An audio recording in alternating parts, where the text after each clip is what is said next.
Tahura nato ang atong ginikanan ug hatagan ta sa Ginoo og taas nga kinabuhi dinhi sa yuta.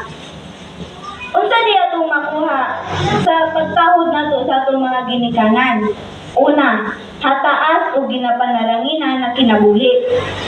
Dinhi sa Efeso 6 verse 2 to 3, ang unang sugo nga dunay saad mao kini: tahura ang imong amahan o ginahan o kini ang saad. Ikatulo, aron ka mabulahan ug mataas imong kinabuhi dinhi sa kalibutan. Sama na sa gibasa nato kaganina, tahuro nato ang atong mga ginikanan aron mo taas atong kinabuhi dinhi sa kalibutan.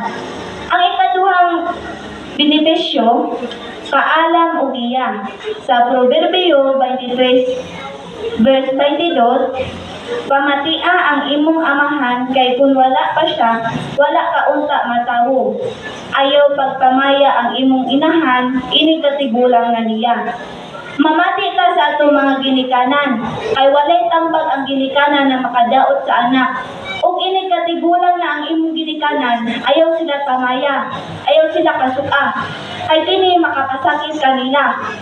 Kita bitaw ng mga bata nga dili mutuman sila ginikanan, di ba na ay mahitabo nga dili maayos sa ilaha. Kanang nay disgrasya, nay girip, kanang pag-uban di naka-eskwela. Ngunang kitang mga bata, kitang mga anak, mamati jud ta sa atong mga ginikanan. Ug unta kaning mensahe nga mubo, unta mutusok ni sa inyong mga hunahuna nga naamoy makutlo, unta di ninyo kalimtan og happy Sabbath.